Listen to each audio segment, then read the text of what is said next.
जिस तरीके के करप्शन चार्जेस की ये बात कर रहे हैं, हमारे किसी नेता के ऊपर नहीं है। Top leader. मेरी रिपोर्ट तो कह रही थी कि टक्कर की लड़ाई है और क्लोज है, लेकिन लोग ज्यादातर मान रहे थे। इस इलेक्शन में 75% आपके कैंडिडेट्स एक्स अदर पार्टीज के।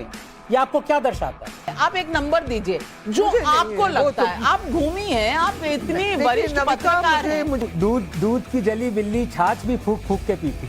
हाँ, बिल्कुल। अनुराग ढांडा जी, तो फिर इस देश में लोकतंत्र तो जिंदा है ना? हमारा नहीं, लोकतंत्र जिंदा है ना?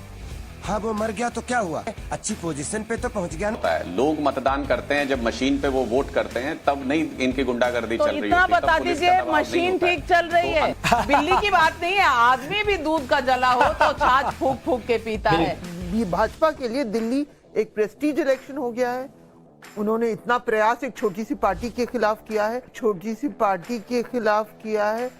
ये भगवान क्या जुल्म है। हे भारत के राम जगों में तुम्हें जगाने आया हूँ, साधर्मों का धर्म एक बलिदान बताने आया हूँ। जय श्री राम। नमस्कार दोस्तों, कैसे हैं आप सब लोग। तो चुनाव पड़ चुके हैं, किस्मत बैलेट बॉक्स के अंदर जा चुकी है और अब 8 तारीख को होगा फैसला कि किसके हाथ में होगी सत्ता की चाबी और कौन होगा सत्ता से बेदखल। और इसका करीब करीब अंदाजा एग्जिट पोल ने तय कर दिया है, जिसमें आनंद रंगनाथन और सवन नकवी दोनों कैसे एक पेज पर आ जाते हैं, मन हो तब या ना हो तब, ये आज की डिबेट में आप देखने वाले हो। तो और समय न बर्बाद करते हुए सीधे वीडियो प्रारंभ करते हैं। लाइक सब्सक्राइब सब कर दीजिए, एंजॉय कीजिए। जय जय श्री राम। बजाय इसके कि इतनी सारा दबाव था, पूरे पुलिस का प्रशासन का इस्तेमाल हो रहा था, कई जगह वोटिंग डिले करने का प्रयास हुआ, कई जगह बैरिकेड्स लगाए गए, उसके बावजूद भी बहुत अच्छी वोटिंग हुई और लोगों ने बहुत अच्छा समर्थन दिया है। हम पूरे कॉन्फिडेंट हैं कि एक अच्छे नंबर के साथ सरकार बनाने जा रहे हैं। अनुराग ढांडा जी, तो फिर इस देश में लोकतंत्र तो एग्जिट जिंदा पोल्स है के ना? साथ हमारा नहीं, लोकतंत्र जिंदा है ना? इलेक्शन कमीशन दुरुस्त चल रहा है ना? लोग चुनाव आयोग दुरुस्त चले ना चले, सरकार दुरुस्त चले ना चले, लोकतंत्र लोगों से जिंदा होता है। लोग मतदान करते हैं, जब मशीन पे वो वोट करते हैं तब नहीं इनकी गुंडागर्दी तो चल रही इतना होती, तब बता पुलिस का दीजिए, दबाव नहीं मशीन होता है। ठीक चल रही तो है। अंदर जाके लोग क्या वोट करते हैं, उससे लोकतंत्र ईवीएम चलता में है। कोई गड़बड़ थी, आज कहीं से ऐसी कोई खबर नहीं आई, तो ईवीएम से तो भरोसा है ना? ईवीएम से तो कोई आपकी नाराजगी खत्म हो गई है ना? देखिए, हमने तो ये पहले भी कहा है कि ईवीएम में जितनी इनकी गड़बड़ की गुंजाइश है, उससे ज्यादा लोग हमें मार्जिन दे करके भेजेंगे, तो हम कंफर्टेबली सरकार बना रहे हैं और अच्छे मैंडेट के साथ बात दोबारा से कह सरकार नहीं बना रहे, हैं। क्योंकि मैं गुंजाइश इस बारे में रखना श्योर हूं, चाहते हमारा हैं एग्जिट शायद पोल के 8 साथ। तारीख के लिए। लेकिन सबा नकवी जी, रिपोर्ट तो आपके पास आती है, पत्रकारों के पास रिपोर्ट आती है, आपकी रिपोर्ट क्या कह रही है?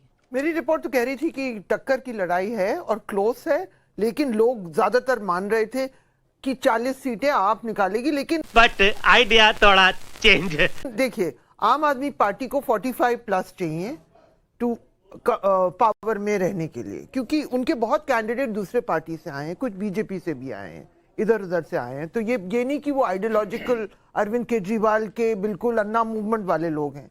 आम आदमी पार्टी और जिस तरह की मजबूती अब भाजपा के लिए दिल्ली एक प्रेस्टीज इलेक्शन हो गया है। उन्होंने इतना प्रयास एक छोटी सी पार्टी के खिलाफ किया है। उन्होंने इतना प्रयास एक छोटी सी पार्टी के खिलाफ किया है, तो वो चाहेंगे कि वो जीतें। तो आम आदमी पार्टी को 45 सीट्स की जरूरत है।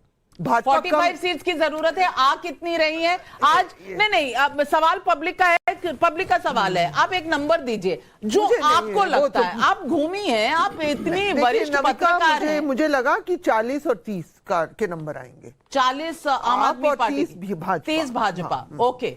नहीं, देखिए नाविका जी, आपको ये समझना पड़ेगा कि 2014-15 में, 2019-20 में केजरीवाल जी क्यों जीते। क्योंकि तब तक 5-6 साल तक दिल्ली वालों को जेन्युइनली ये था कि ये डिफरेंट है, ये हम में से एक है, ये करप्शन को हटाएगा, केजरीवाल फिर से आएगा, ये सब।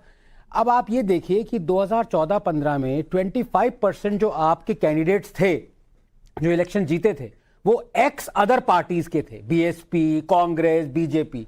इस इलेक्शन में 75% आपके कैंडिडेट्स एक्स अदर पार्टीज के। ये आपको क्या दर्शाता है कि ये करप्शन, ये सारे मुद्दे जो हैं जिनसे आम आदमी पार्टी कहते थे हम अलग हैं, वो अलग नहीं है। सो वोटर ये सोच रहा है भाई ये सारी पार्टी सेम है, इनको हमने 10 साल दिए, इन्होंने कुछ नहीं किया, लेट्स ट्राई समथिंग एल्स। ये प्रॉब्लम है आम आदमी पार्टी के साथ। अगर ये अपने प्रिंसिपल्स कोट एंड कोट पे स्टिक रहते कि भाई हमें करप्शन हटानी है, हम इसलिए आए हैं, क्लीन कैंडिडेट्स लेंगे, और दूसरी पार्टी को जहां पे हम लोगों को करप्ट कहते थे, बीएसपी हुआ, कांग्रेस हुआ, बीजेपी हुआ, उन सबको करप्ट कहते थे, वही लोग हमने ले लिया। क्या ये एक फैक्टर हो सकता है? जब कोई नई पार्टी बनती है, जब कोई आंदोलन होता है, तो किसी न किसी पार्टी से तो लोग आते ही हैं। ऐसा थोड़ी है कि वहीं पे नए नेता खड़े होते हैं। तो मुझे आज भी हम इस चीज को लेके बहुत पॉजिटिव हैं कि जिस तरीके के करप्शन चार्जेस की ये बात कर रहे हैं, हमारे किसी नेता के ऊपर नहीं है।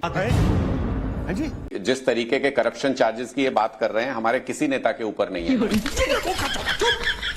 टॉप लीडरशिप को जिस तरीके से साजिश करके फंसाया गया, वो अलग मैटर है। लेकिन उसके अलावा अगर आप देखें तो किसी भी और एमएलए कैंडिडेट के ऊपर जो सीरियस करप्शन चार्जेस हो, किसी ऐसे केस में हो, उस तरीके के चार्जेस नहीं है। सारे पॉलिटिकल चार्जेस हमारे नेताओं के ऊपर है। तो आप मैलाइन करने की कोशिश करते रहिए, अल्टीमेट अदालत तो जनता की होती है। जनता जब निर्णय देगी तब आप अपनी बात से पलट जाएंगे। अरे चुप कर, शर्म तो तेरे को आनी चाहिए। जो कहेगी, लेकिन उससे पहले कोर्ट्स कह चुके हैं। प्रदीप जी देखिए एकदम एस सिफोलॉजिस्ट हैं, लेकिन मैं इनसे एक सवाल पूछना चाहता हूं। अभी तक जितने भी इन्होंने एग्जिट पोल्स किए हैं, बड़े से बड़े जनरल इलेक्शन में, जैसे ही पोलिंग खत्म होती है इनका एग्जिट पोल आ जाता है। यहां पे दिल्ली के छोटे से उसमें कॉन्स्टिट्यूएंसी में ये 24 आवर्स एक्स्ट्रा क्यों ले रहे हैं? इसका रहस्य क्या है? बिल्कुल, तो पहली चीज तो बिल्कुल सही का आनंद जी आपने, ये सिंगल फेस चुनाव है, छोटा प्रदेश है, छोटे नंबर है, जरा सी भी चूक बड़ी चूक में कन्वर्ट हो जाएगी। और हमारे ऊपर हम चाहते नहीं है कि एक तोहमत लग जाए कि जी एग्जिट पोल खराब होते हैं 90% स्ट्राइक रेट देने के बाद। तो सतर्कता बरतते हुए कल फिर से ग्राउंड पे जाते हुए पक्का काम करने की हम कोशिश हमेशा करते हैं, जो इस बार करने की कोशिश कर रहे हैं। घर में आराम से शांति के साथ बात। दूध की जली बिल्ली छाछ भी फूक फूक के पीती है। आनंद जी, बिल्ली नहीं, सारे के सारे ह्यूमन बीइंग सतर्कता बरतते हैं। आदमी उसमें सबसे ज्यादा है जो कि दूध बिल्कुल बिल्ली की बात नहीं है, आदमी भी दूध का जला हो तो छाछ फूक फूक के पीता है। सभा जी, मुझे ना एक बात पे बहुत हंसी आ रही है नाविका जी, यहाँ पे जो 2 सवाल हो रहे हैं। एक तो देखिए ऑलरेडी अनुराग भाई ने रोना शुरू कर दिया है। अभी ये पुलिस को कह रहे हैं, पैसों की बात करें, बहुत अच्छा पैसों का मुद्दा उठाया। आतिशी जी के पीए अभी कल ही पकड़े गए थे रात को पैसों के साथ। तो पैसा किसने बांटा है, किसके पास 2000 करोड़ शराब घोटाले का है, दिल्ली की जनता समझ चुकी है। और कल से हम देखेंगे ये ईवीएम का रोना शुरू कर देंगे। और कांग्रेस के ऊपर तो मुझे लगता है डिस्कशन होना ही नहीं चाहिए। कांग्रेस खुद ही डिस्कशन के अपने मतलब उनको इसके इंट्रोस्पेक्ट करना चाहिए कि जिस पार्टी ने 15 साल दिल्ली में सरकार चलाई, शीला दीक्षित की लेगेसी को वो आगे नहीं ले जा सके। और ये बात भी आज क्लियर हो गया और दिल्ली की जनता ने एक ऐतिहासिक जवाब देगी कांग्रेस को फिर से जीरो पे लाके कि जो नेता अपने पार्टी के स्टेज से हुंकार भरता है इंडिया से लड़ाई लड़ने की, उसका नतीजा क्या होता है वो हम कांग्रेस का नतीजा देख लेंगे।